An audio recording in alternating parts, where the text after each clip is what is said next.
everyone, welcome and welcome back to my channel. I'm doing something different for today and thought to share my experience in my reading/journaling journey. When I first started tracking my books, I thought I needed complicated spreadsheets, detailed reviews, and hours of journaling. I've seen a lot of videos and being amazed on how some of these journals and the book review pages look like. I have been reading books but never really thought of tracking them. But after my first experience in tracking my books in 2025, I've learned that the best reading journal is actually the simplest one you'll consistently use without feeling burdened. So in today's video, I'm sharing 10 things I wish I knew before I started tracking my books. Number 1. You don't need to track everything. One of the biggest mistakes I did was I tried to record every possible detail when I first started tracking my books last year. The next thing I know, I was slacking off. You don't need page counts, reading sessions, character lists, favorite scenes, and 20 different trackers right away. Start small, start easy. I recommend tracking just the title, author, rating, and the date you finish reading the book. That's it. You can always add more later, or you can stick to what makes you look back and say, I read these books, and be happy with your progress. Keep your system so simple that it takes less than 5 minutes to update. Number 2. Consistency beats perfection. You don't have to update your journal immediately after finishing every book. I journal and track my books using my iPad, and most of the time I don't have it on me when I finish a book. Life happens, sometimes you'll forget, sometimes you'll have a stack of books waiting to be logged, and that's okay. A reading journal is meant to help you enjoy reading, not stress you out. Set aside some time once a week to update your tracker.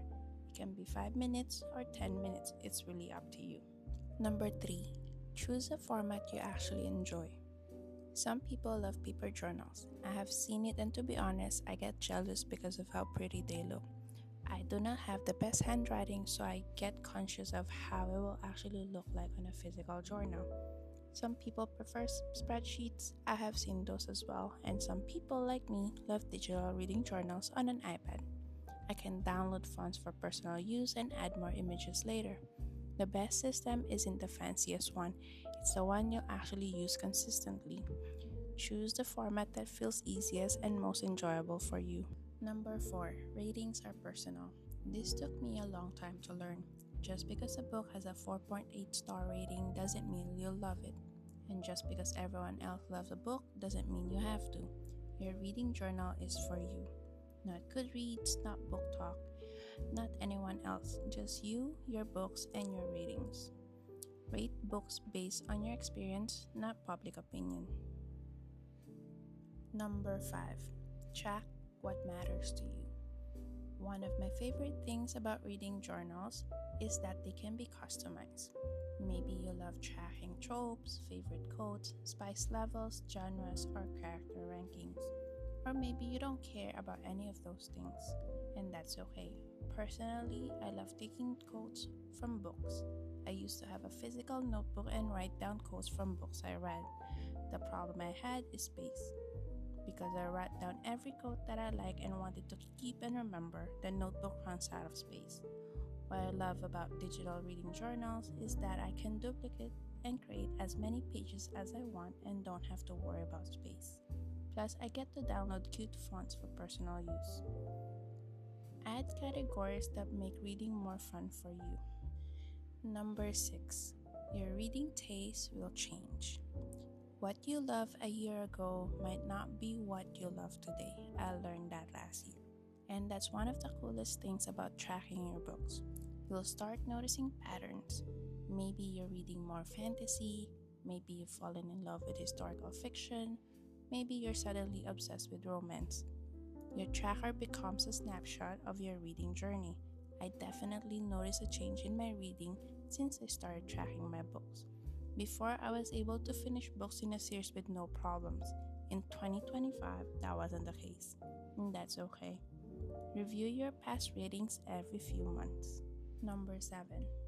Mini reviews are more than enough. A lot of people avoid book journaling because they think they need to write long reviews. You don't have to. Some of my most useful book entries are with overall rating, how much I love it, and one quote. Something as simple as I couldn't stop thinking about these characters, or the plot was great but the ending disappointed me, or like me, maybe remember one favorite quote. And you don't even have to write your feelings. Coloring the stars is just as good, and that's enough. Focus on how the book made you feel. Number 8. Reading stats are surprisingly motivating. There's something incredibly satisfying about seeing your progress. Books finished, pages read, favorite genres, longest book completed. I personally thought the tracking pages was too much work, but after I got used to it, it was unusually satisfying. When you can actually see your reading habits, it becomes easier to stay motivated. Track one or two stats that excite you. Number 9. Don't compare your reading journey.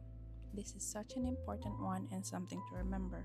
Social media can make it seem like everyone is reading 150 books a year, but reading is not a competition. Some readers finish 10 books, some finish 100. I saw someone already finishing 200 books at this time of year and just asked myself, how did they do it? Anyway, both are amazing.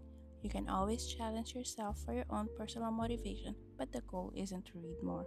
The goal is to enjoy what you're reading. Celebrate your own milestones and reward yourself. And last but not the least, number 10. The future you will thank you. This is honestly my favorite reason to track books. A year from now, you'll forget details. 5 years from now, you'll forget even more. But your reading journal keeps those memories alive. The favorite quotes, the books that made you cry, the stories that changed your perspective, the characters you couldn't stop thinking about. Your journal becomes a personal reading time capsule. Save at least one memorable thing from every book. And those are the 10 things I wish I knew before I started tracking my books.